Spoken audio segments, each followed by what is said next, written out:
I love your glasses, by the way. So Thank you, cute. girl. I gotta get new glasses soon, and I'm like, Benny Optical, $6.95. I got them in like 5 different colors.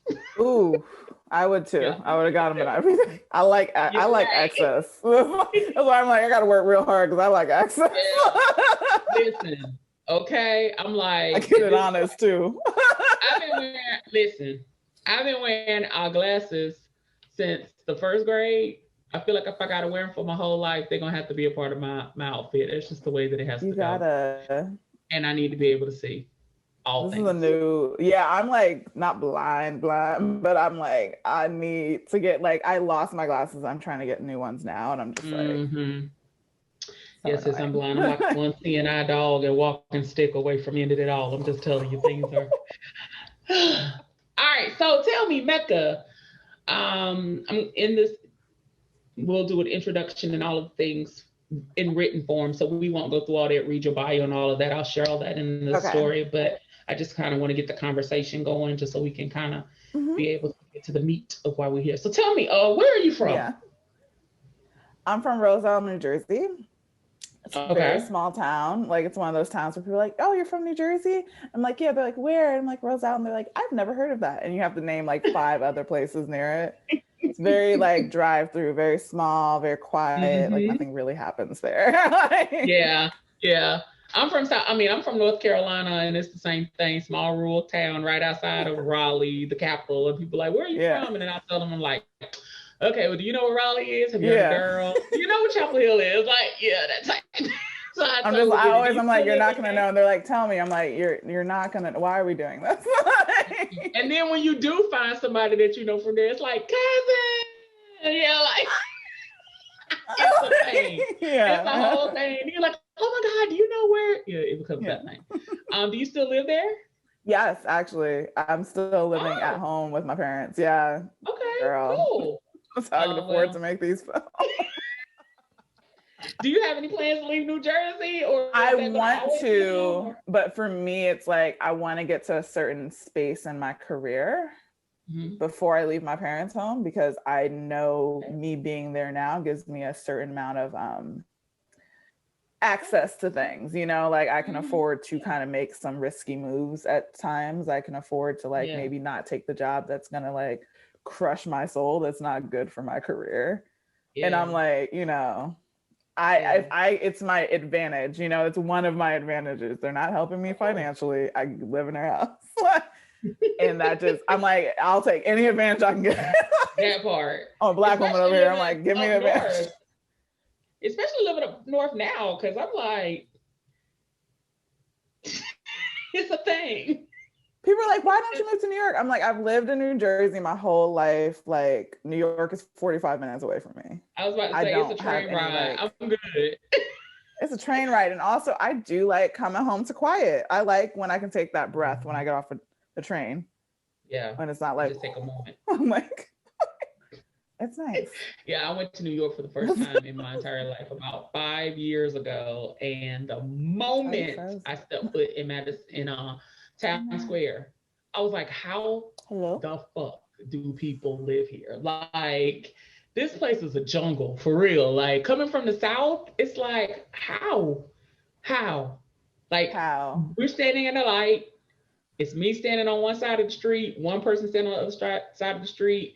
The light turns green, and we all start walking across the street. And there's 757,000 people coming towards me. Like, where did all these people come from? Like, it's just so much going on. It So I is totally like understand that. wanting to come home. Yeah, I totally remember. How old are you, if you don't mind me I'm asking? 27. Ooh, okay, good age, prime age. I'm Okay, having so fun. tell me about tell me about young Mecca. Like, what was she like? Young Mac, like what age Mac? Like young, young? Let's say 10. Let's say 10. 10. Okay, 10-year-old Yeah, let's say Mecca. 10-year-old Mecca. Yeah. I was in ballet classes and then like dance a lot. Like dance was my life, like it was Mhm. everything to me. And Yeah. I just remember that was like the thing. I was very energetic. I was always very like talkative, energetic.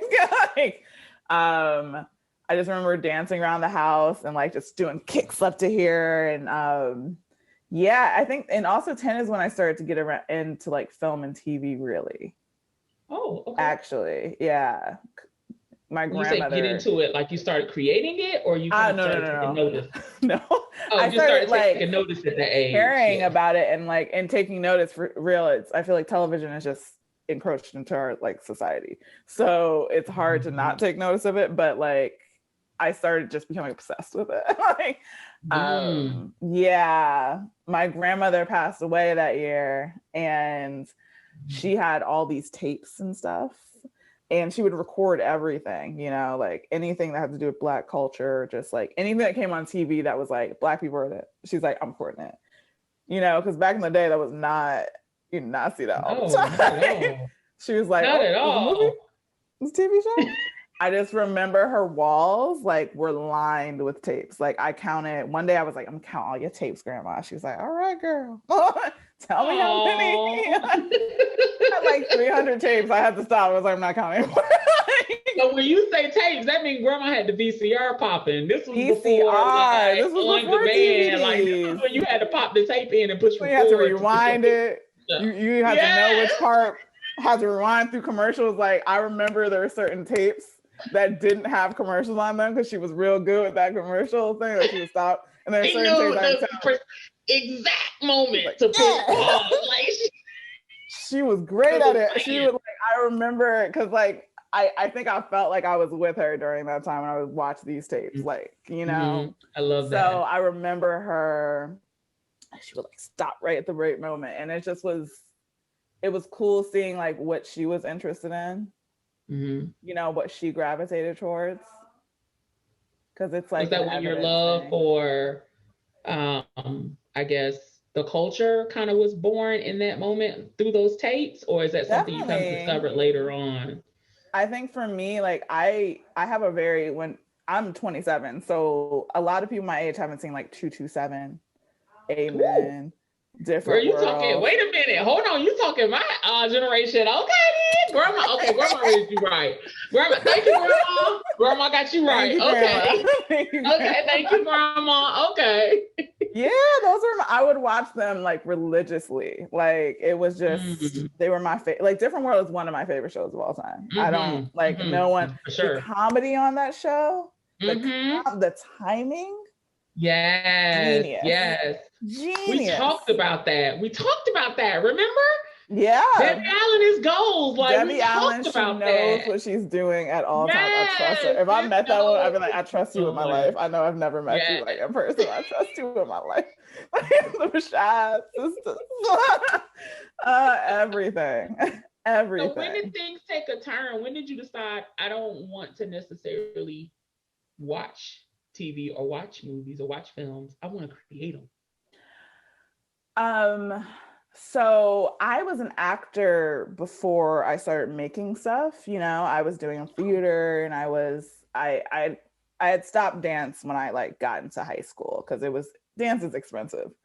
It's an art form it's just expensive. You know, it was for the rich before, and it's like there's a reason. Very much so. And my parents were just like, do you want to go to like this private school, or do you want to go to this like, or you would just want to do dance? And I was like, dance. And they were like, no. So after that, they're like, wrong decision. I don't know. Wrong answer. Like, girl, I thought she was gonna say the right thing. That option was, let me choose for you, okay? I was like, oh, and this is a choice? The arts. Always. I'm glad I made the transition, because in high school I got into theater, and I went to an all-girls school, and it was like a small theater program that was started like later in the, like literally I was a junior in high school and it was started.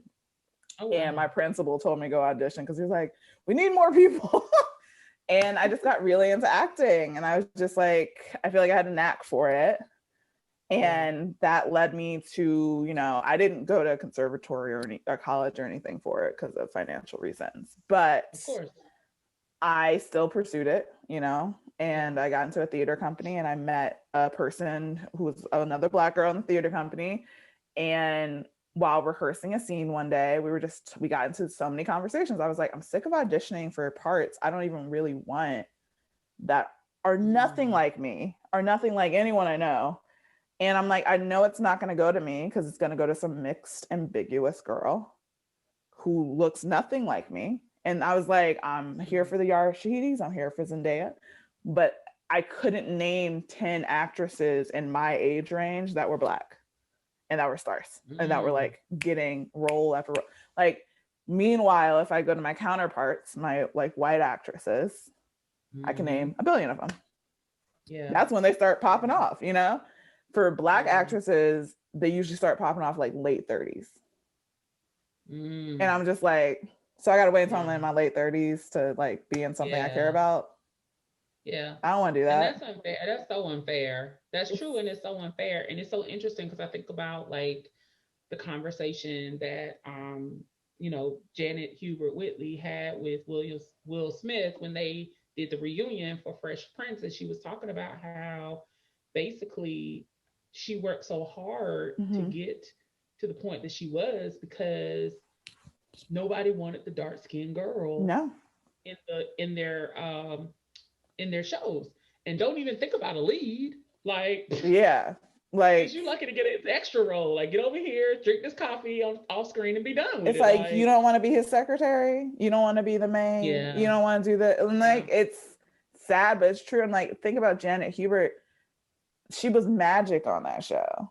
I look at like literally after, like honestly, I don't even like looking at the episodes after she left just because there felt like they lost this magic person to have. It was the perfect, like it was perfect. She was perfection on that show. She was. That was the greatest casting ever. It's like one of those things where I'm like, I appreciate the woman that replaced her, especially since she's done so much for Black people, Black filmmakers. Her and her husband have done so much for Black filmmakers. But I'm still like, if we're being honest, Janet Hubert, who's the person that gets memed the most? Who's the person that like, you know, like we're not checking for the other one because we're just like, why would you do that? Like, you know, like it's his show, but like I also was living for her. So. Yeah, exactly. I love that. It's difficult. I love that. So tell me, like, you are, you know, in school and you are, you know, that this film thing is, this acting thing is what you want to do, and eventually you want to create this work. Tell me, like, where did your love for storytelling come from? Because that's the beautiful thing about what you do, is that you have this knack for storytelling in the most bizarre but quick way. Like, it's crazy. Like the apartment, and we'll talk about this a little later on, it's only 14 minutes, but it's so, the story is so rich. So where did that come from? I think for me, I've always been a very observant person. I think it's like I'm the youngest out of my family. So I think when you're the youngest, and I think Dave Chappelle said this, he was just like, you're kind of just paying attention to everything because you're the newest person. So you can't like say too much. But you're just like, oh, what's going on here? Like what's happening? And I was raised by much older parents too. So I think I've always felt in terms of the other kids I was raised around, like are with, they all had younger parents than me. So like my viewpoint was very different than their viewpoint. Like I'm sitting here watching 227, like, you know, listening to jazz music, you know, like, and like doing ballet. Singing the Isley Brothers, like, you know, they're like, what is going on over here? Like I couldn't even listen. My mom didn't like rap music in the house because she was just like, I don't know what all that's about. I don't know what they're saying. That's what my mom used to say. I don't know what they're saying. She's like, I don't know what they're saying. It doesn't feel right. So for me, I think just being observant, you just see people and you see like their struggles and you're more like empathetic and you're just paying attention. And stories unfold very easily when you're paying attention, you know, like,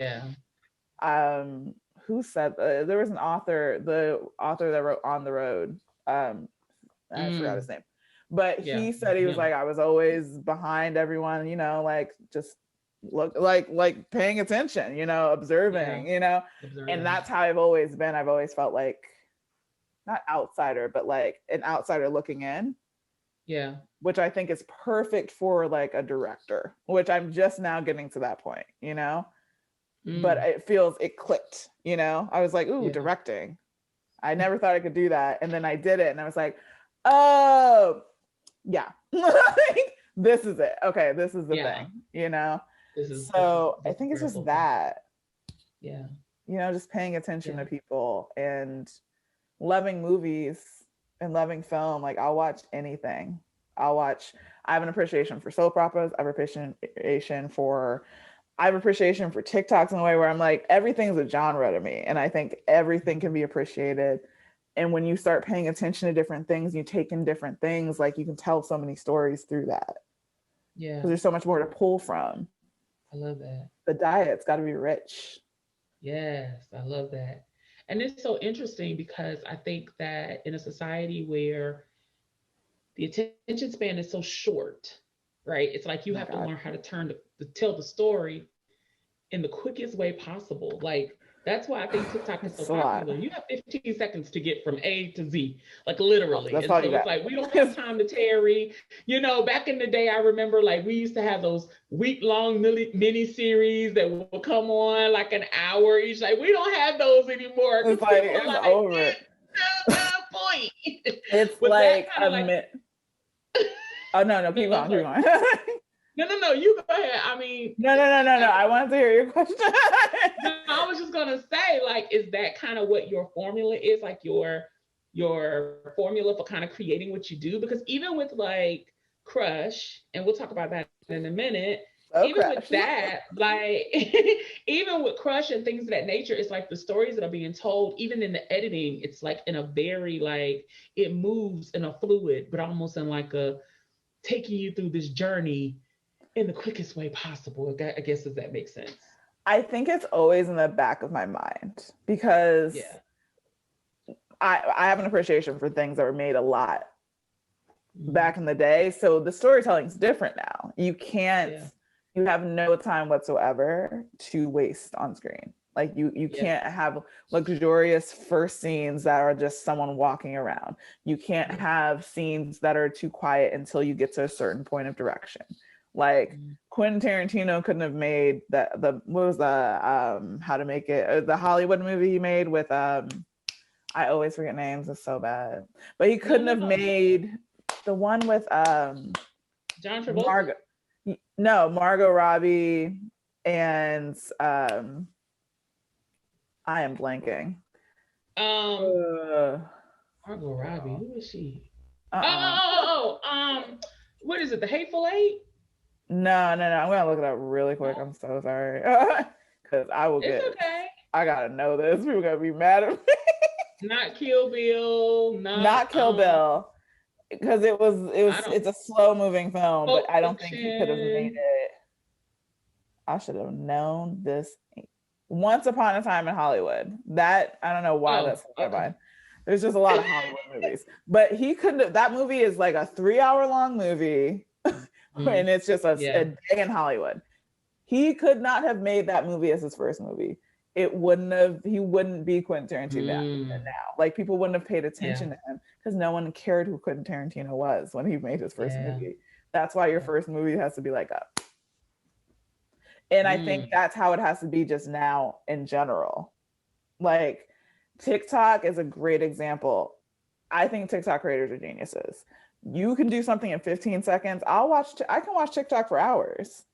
Just like scrolling, just laughing, having a fun time. Mindlessly, just scrolling, just mindlessly. Don't even think about it. Funny. It gets to people like they sympathize with each other. Someone's telling you something that you might like agree with. It's style, it's fashion, it's so many things, but it's all these creators getting to the point in 15 seconds. Like, they're getting to the point so quickly. And I think it is something that's always in the back of my mind now, because I think I can even do it quicker if I really think about it. And it's hard because you have to be like, I'm precious with my work. I don't ever want to let anything go. I don't ever want to not show anything, especially with Crush. Crush was hard for me because I was like, there's so much good footage. Yeah. Beautiful Black people being vulnerable, being funny, being just charming. And I was just like, I do not want to let go of any of that. Yes. Like ever. Well, let's talk about Crush for a second. How did that come about? Like first of all, I feel like we're like spirit twins in a lot of ways, because like the things you create are the things that me and my friends talk about. Like it makes it so relatable, and everybody's had that conversation like, girl, do you remember your first crush? Or girl, I saw your crush the other day, you remember such and such from high school? Or you used to have the biggest crush on him. And like, but we have seen that on film, so it's like, where did that come from? Like how do you, that talent to tap into people's lives that you don't even know and just tell these stories? Like, ow. Oh my gosh, so the flattery. I'm like, wait a minute. Crush was that basically. Like I was working on the show. Actually, the show is coming out soon, Run the World on Stars. It's about 4 Black women in Harlem. You should definitely. Yeah, no, I was not my show, but like I was working, but no, yeah, I was working on the show as an office PA, and I was talking to another Black woman that was working there, and she was on locations, and I don't know how we got, it was like a holiday party, so we were like all drinking. We were just like, and I don't know how we got on this woman's crush from college. I think we just said someone was cute in that. She was like, yeah, I remember having this crush in college, and I remember his pants. He always wore these army fatigues, and she was going into detail, and she got this giddy, smiley look, and she has a whole husband that she's very in love with. But I think there's just something about that childhood crush, or that not even childhood crush, just that crush when you're younger, you don't know much about love, and you're just like, but he's so beautiful, and just like he chews his gum really interesting. And you just know all these weird details about this person. And I'm just like, I think anyone can get transported to that place. And I kind of just came up with the idea. And I was really, that show was a great experience for me working on that show, because it was a Black female showrunner who was the creator of Living Single, Yvette Nicole. Yeah, she was. Yeah, she's amazing. She's so cool. Yeah, she's like, dope. She's dope. I have a story of how like I didn't realize it was her because I didn't put her face to her name, and then like I went to go help her with her luggage, like to the car, and then she had a luggage with like the living cast, like the Living Single cast on it, and I was just like, oh, this is really great luggage. Like, oh my God, where'd you get this luggage from? And she was like, oh, they gave it to me. And I was like, I created the show.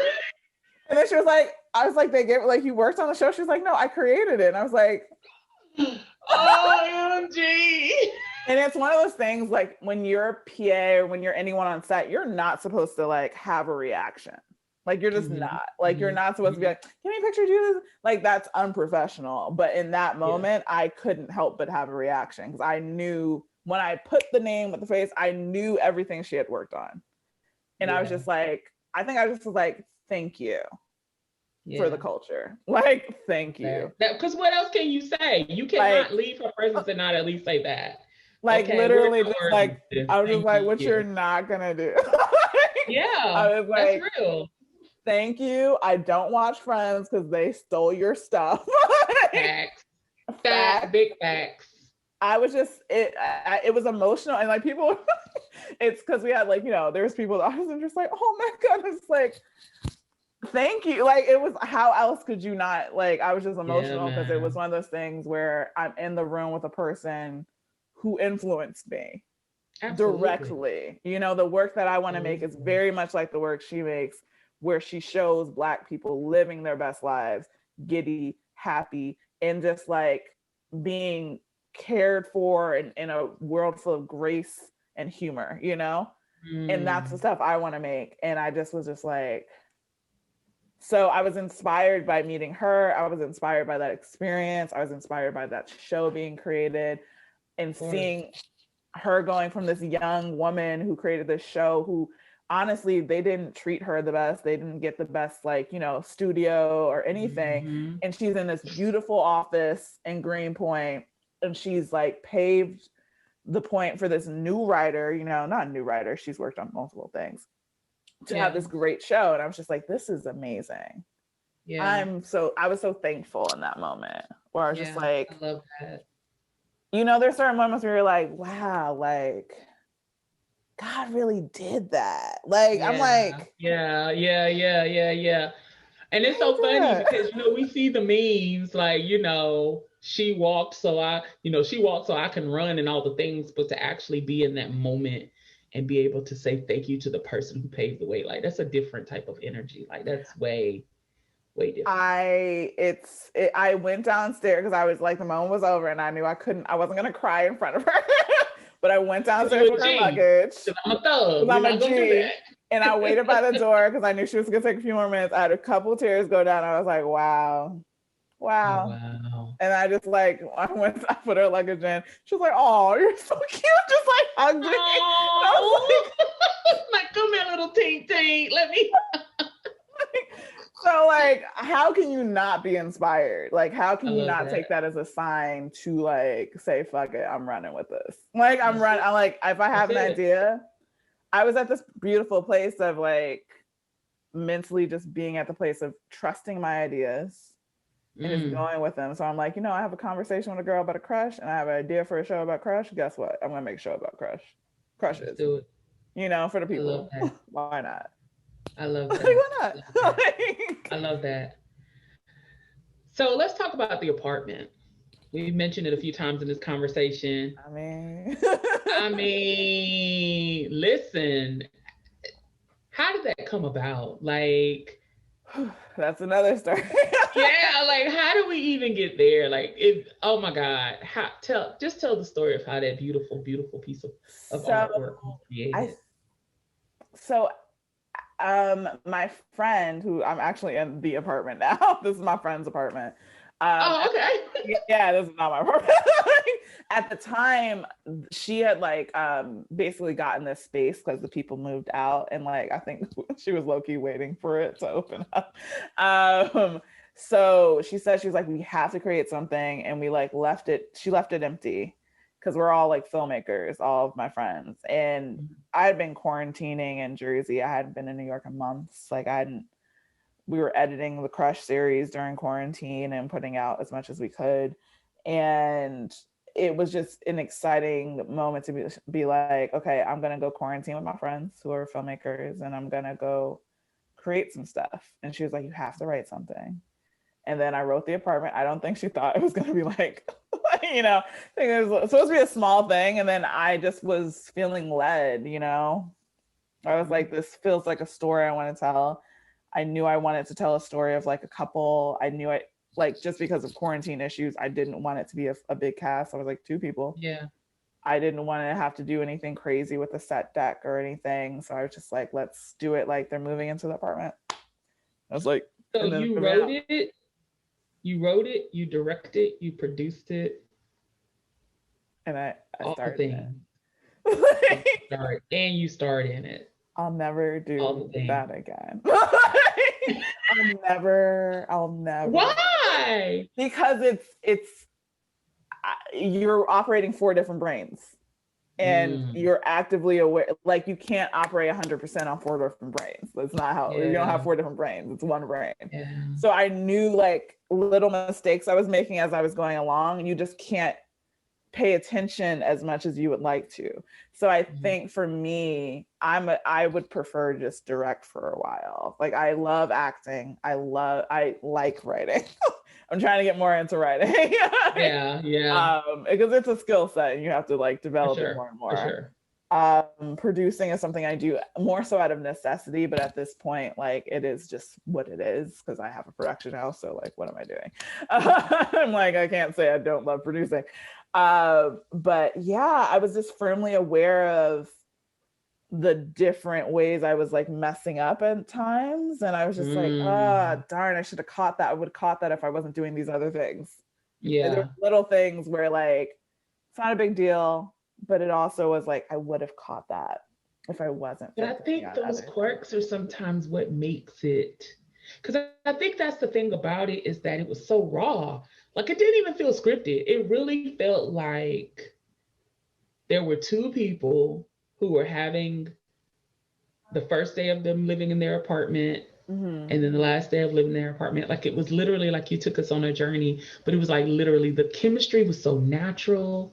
Like everything was just so smooth. And it was like, you can't even tell that there weren't any quirks. And of course, we're our own worst critic, but you really couldn't tell. And that's, I'm not gonna lie, I'm pretty hard on myself. And I think it's just because I've always been in dance, theater, acting, all of that's very high. It's a high critical, it's very critical. You have to kind of be critical of yourself and self-aware. And it can be damaging in ways, but I think it also helps in a lot of ways. But looking at the film, I'm extremely proud of it. Like, this is my first time directing. I didn't go to film school. I just love movies. And it was me just sitting in this space and knowing that I wanted my film to look a certain way. I didn't want it to look like this was the first film I directed. You know, like I wanted this to look like I had more time with it, because I knew it was like, I didn't have a lot of time with this. I wrote that script in a week. I edited in like a day with my cousin, who was the AD, who was amazing, by the way. It was his first time ADing. He just like studied and he just like took it so seriously, and he was amazing. Like, he's one of the best indie ADs I'd worked with. I love that. And it was good having a family member, because I trust his taste and I trust his timing. And I was working with a friend. My DP is like one of my closest friends. And yeah, I appreciate the quirks. I appreciated the journey. I appreciated that, like, David, my co-lead. He was one of the first people I thought to call, first off, because I had worked with him before in other things. I hadn't played like opposite him, but I just knew we have good chemistry. I knew that. Yeah. Like, I was just like, first time I met him, we were having a conversation the first time I met him, and it was easily flowing, and we have similar vibes too. So I was just like, this will be good. Also, he's beautiful. Like, he's very pretty, man. Very much so. And I just kept looking at his skin like, oh my real good goodness. Skin. Yeah, and it was so funny because I'm such a prude. I mean, I'm so, oh my God, I'm so crazy. But I was just sitting there the whole time like, oh my God, is it going to be a sex scene? It's only 14 minutes. Is it going to be 16? Oh no, is it? Because I kept trying to figure out like the chemistry on this. You just felt the electricity. Like you felt it coming through the screen, just oozing off the screen. So I was like, oh my God. And then of course, when I ain't gonna tell it apart, but when y'all found the, you know what I mean? I was like, oh, okay, well, here it is, you know, but it was just a great, it's like I was rooting for you. Like I wanted it, you know, to happen because I wanted it was beautiful. The love story was beautiful. So we were rooting for that. Like, I thank you so. I've heard that a couple of times, and like people have been like, "So where's part 2?" And I'm like, yeah, right, like what is? Because I was like, "So what happens at the end?" Like so what's gonna happen after? And I really am like, oh God, because I might want to do a sequel. Yeah, because to me, this is based off of like a breakup I had. So it wasn't like us moving out of apartments, but I just think. The reason I didn't show the breakup for a reason. I didn't want it to be about the breakup, but I think the moments after a breakup, especially when it's amicable, it's such a weird thing because you're still in love with this person, but you had your reasons for like splitting up, and whatever they may be, y'all ain't together anymore. So what happens now? So what happens now? It's strange, like, especially when you get to a certain age and you start dating people, everyone has those people where you're like, I thought you were going to be in my life forever. Like, I thought you were it. Like, if I'm moving into an apartment with you in New York City, I thought you were it. So like what are we going to do now? We got to go find some new people? That is funny. That's real though. And I think that was the thing, like as the story was going on, it was like, because you didn't tell the breakup, that was the question of why did they break up? That kind of loomed over to the end. But then the end, it was like, okay, so now what happens next? So now it's like the question is shifted. So you got to answer those questions, sis. We got to know what happens next. I would like to do a sequel. I will drop this. Anything I can use it to, like, you know, get some funding for the sequel. But I would like to do a sequel in New Orleans, like where they see each other like a year or two later, and they kind of just decide to spend the day together because they haven't seen each other in a while. Because I think that's a real realistic breakup thing, like where you're like, oh hey, Oh, I didn't know you were going to be here. Wore my best dress. I know it's your favorite color. Hi. You know, like that type of thing. And I just happen to know you were going to be here in New Orleans, like this weekend. Like, yeah, I love that. I want to explore the stages of that because I think I'm navigating those things. And I think a lot of people have had to navigate breakups like that, where it's just like, those are the worst ones to me. Like the ones that aren't so like, this person was terrible and they're just so bad. The ones where it's like, I don't think we're great for each other. Or it just didn't work at this time. And maybe it could have worked at a different time. Those are the ones where you're just like, ever so often, you're just like, damn, I wonder how he's doing. Yeah. I guess I should call him. You're like, no, I shouldn't. Let's not start that again. Let's not do that again. My friend's like, they're not gonna, I can't do it. I can't talk to nobody. And it's so funny because, you know, it's so interesting because we've all done it, right? We've all been there, which is why I think the movie is so relatable, because it's like, we've all been there. We've all been in a situation where we broke up with someone and we didn't want to really break up with them, but we knew we had to break up with them. But that doesn't change how we feel about them. That doesn't change the fact that they're a great person. It's just like, it just didn't work. So it's like, you feel that emotion, you know, that it took me back to mine. You know, girl, there are people I broke up with that I hate to this day, spit fire on them. But then there are people that it's just like, oh, you're nice though. What happened? Like, where did we go wrong? You know, and that's the thing. And I'm married myself, but you still, even though you still go back and you have those memories. Yeah. So thank you for that. So my final question is, we talked about Yvette Lee Bowser and kind of what she's done for you and kind of how she's inspired you in that moment. What do you want to inspire? What do you want people to take away from your work? When people watch your a Mecca McDonald original, like, what do you want people to walk away feeling? I want to give people like optimistic hope in life. Because I think when I say things like, oh, I want to be the optimistic storyteller, the movies I go back to, like Last Holiday, great example, one of my favorite movies of all time. It's not on any critically acclaimed list. It's not, you know, but in this film, I see a Black curvy woman take initiative in her life. Yes, on threat of like she's dying, but that felt realistic because I was like, I know some people. How many women in our lives were like, it's got to be like the end for them to do something like amazing for themselves. But I remember I watched it one summer like all the time because this is a Black woman hops on a plane, first class, go to Europe, has a shopping spree, like meets amazing people, and by the end she's got LL Cool J, her own restaurant. She is living her best life. Life is good for sis. Life is good. She's got friends like a famous French chefs and shit. Like I was just like, this is everything. And my thing is, I want to create stuff like that. I want to see us winning because it gives people, like, I started traveling by myself because of Last Holiday. You know, like I was like, I'm gonna go out into the world and I'm gonna do what I want because I see this person doing it actively that looks like me. And that's what I want. I want people to look at my work and be more open, be more soft, especially with the love stories. Like I always want to tell love stories that are filled with grace and softness. Because I mean, I've loved men that have been very graceful and soft with me. And also I see my parents, my father is very like emotional and very, he's the one that was crying at my recitals. Like, you know, yeah. And I come from a very like welcoming like space, family wise, and I just feel like I'm around so many people that are so beautiful and welcoming and graceful and have lent their time and their care for me. So I want to show that on screen because it's not shown enough. I don't know why our community is always shown as like we're the roughest community, when quite literally, like as a Black woman, Black women are some of the most softest, like beautiful, amazing creatures on this earth. Like we care for everybody. Sometimes out of necessity, but most of the time just out of the kindness of our hearts.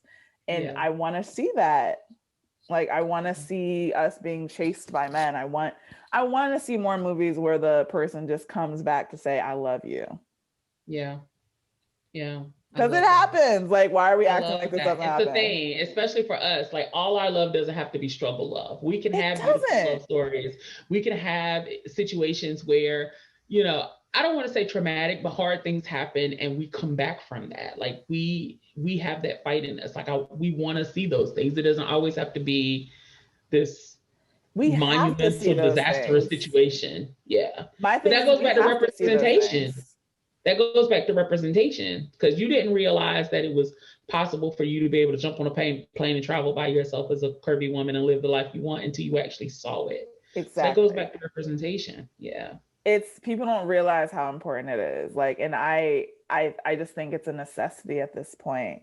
Like, I think it's a necessity at this point because it tells you what to fight for. Like, if I'm looking at a love story where this Black man is treating this Black woman like a queen, I'm gonna look for that.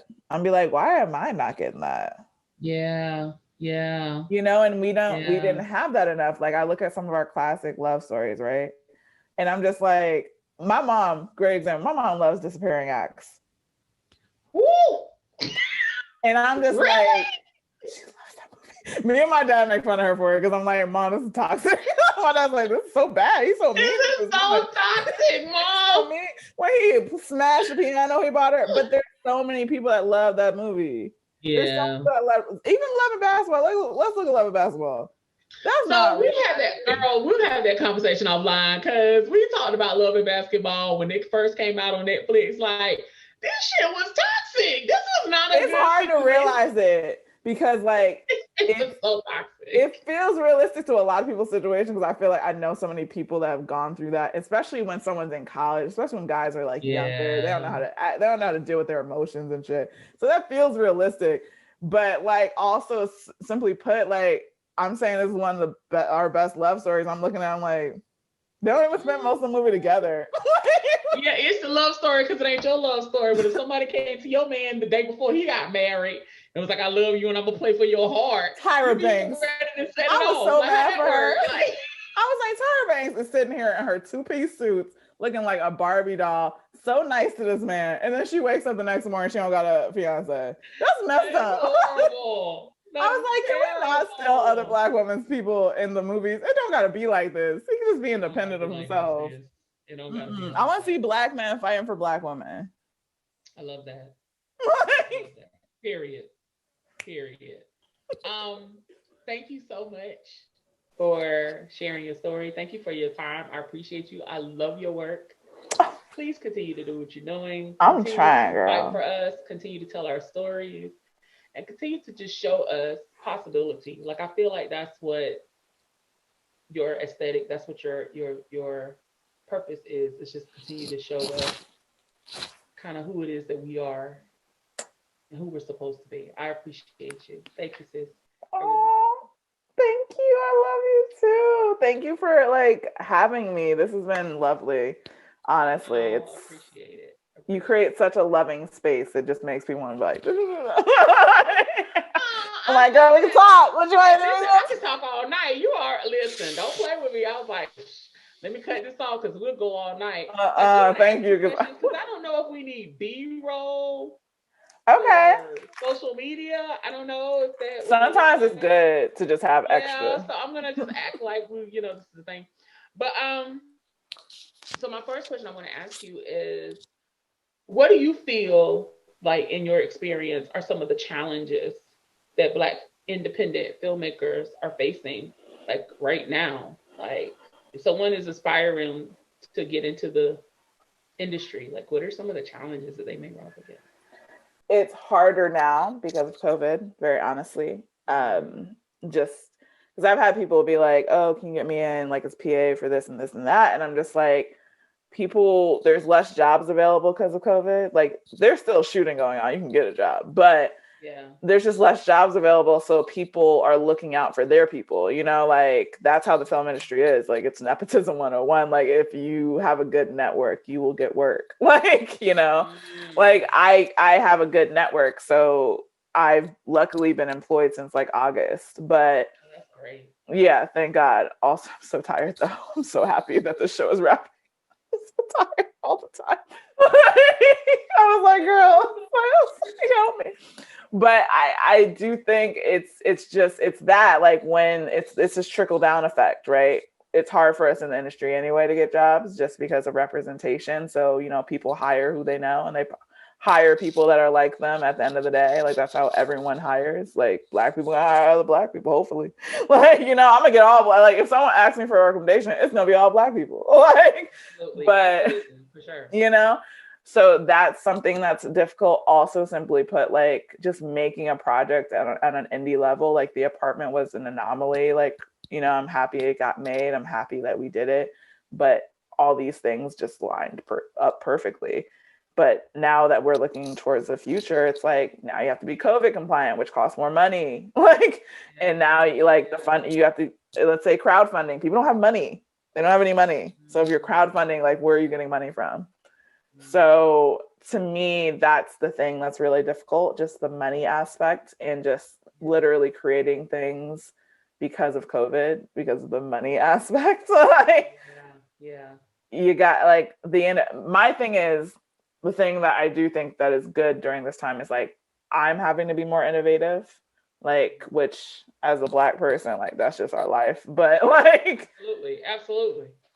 But, like, I'm having to think of different ways to do things, and I'm having to, like, think outside the box on how to do those things. So hopefully when the world is back to the new normal, I can use those skills.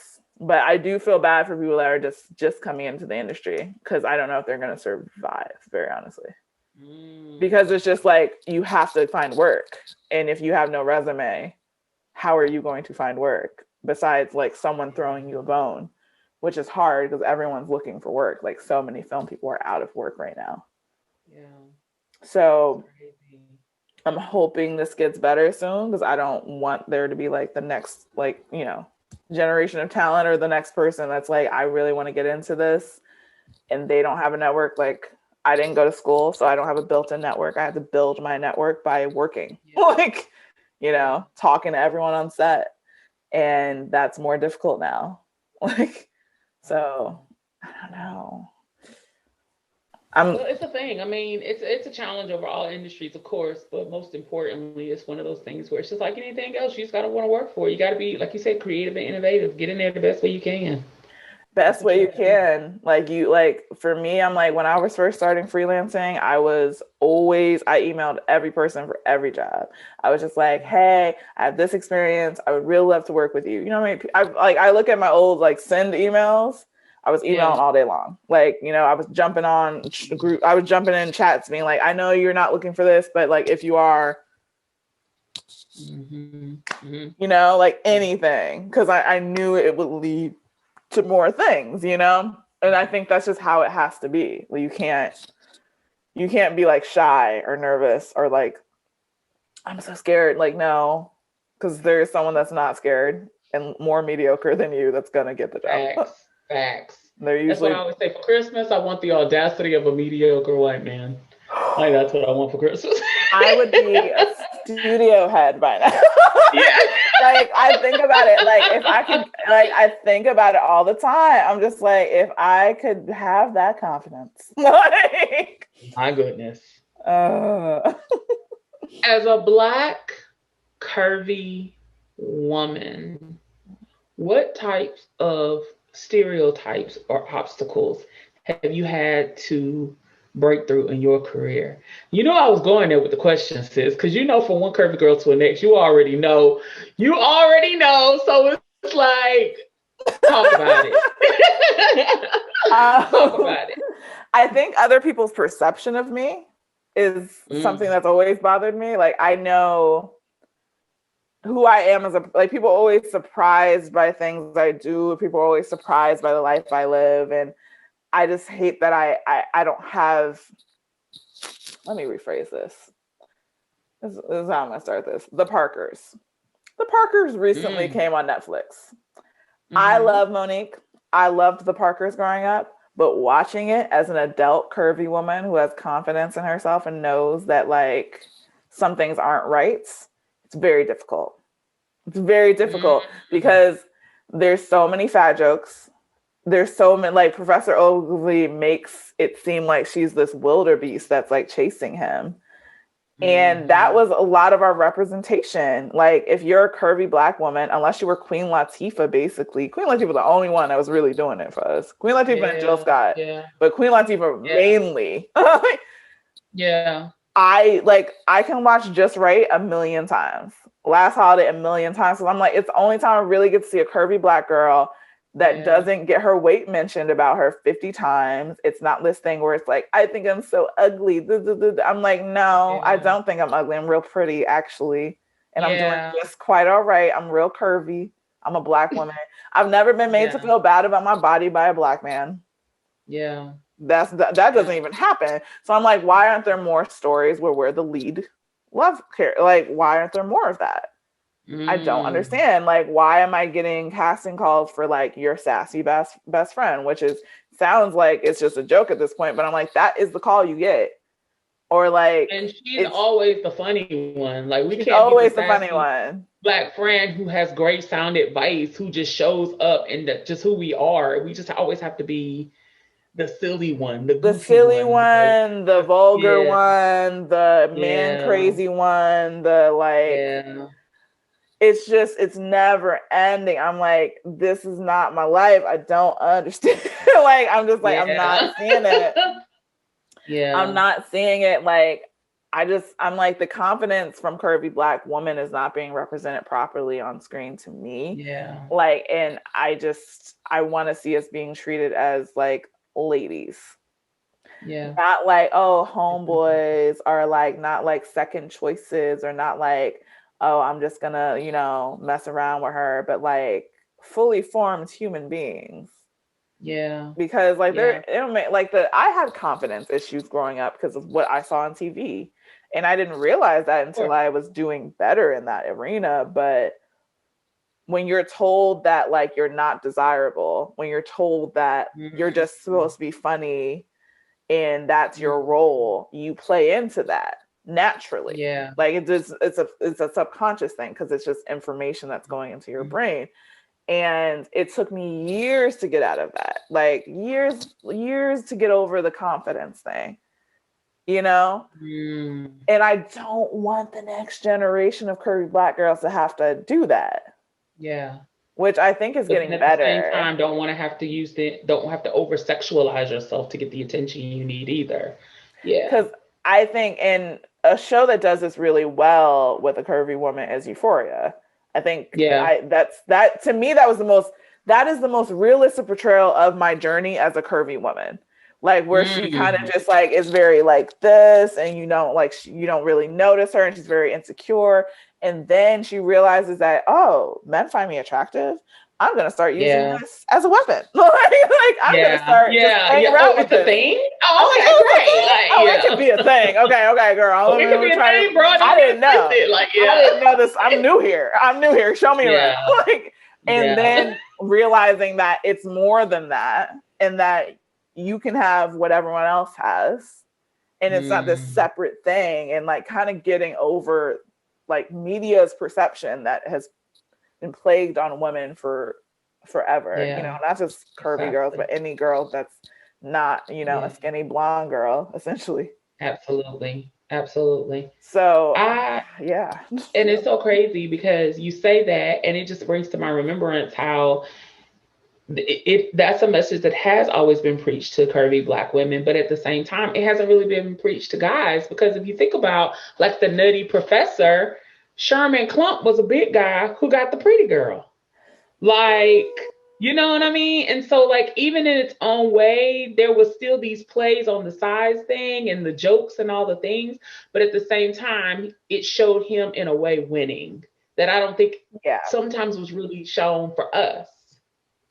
So it's like either way. I agree with you to a certain degree. I do agree with you to a certain degree, but also I do think bigger men need to be represented more on screen, and not, of course, absolutely, in a jokey way at all. Like, I think like we like, that's a movie where a skinny man basically puts on a fat suit and plays like his version of that experience, which, you know, it's funny, but like looking back on it, I'm like, there's curvy Black men that probably they feel some type of way about themselves. We don't talk about that. They don't talk about that because they're men. They're not taught to talk about that. But I've been with men that are bigger and they have, you know, self-esteem issues. And I'm like, hey, baby.